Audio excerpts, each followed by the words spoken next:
ఏపీలోని పురపాలక సంఘాలు, నగర పంచాయతీలు, నగరపాలక సంస్థల ఎన్నికల నిర్వహణకు ప్రభుత్వం వేగంగా అడుగులు వేస్తోంది. మొత్తం 100 పట్టణ స్థానిక సంస్థల్లో ఎన్నికల నిర్వహణకు ప్రభుత్వం ఆమోదం తెలిపింది. దీనికి సంబంధించిన జీవోను ప్రభుత్వం జారీ చేసింది.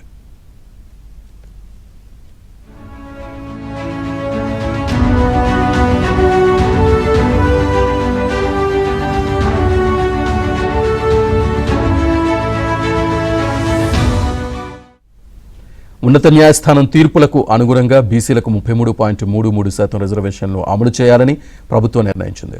ఏపీ మున్సిపల్ కార్పొరేషన్ల చట్టం 1994, ఏపీ మున్సిపాలిటీల చట్టం 1965 నిబంధనల ప్రకారం కార్పొరేషన్లు, మున్సిపాలిటీలు, నగర పంచాయతీల్లో ఈ రిజర్వేషన్లు పాటించాలని ఆదేశించింది.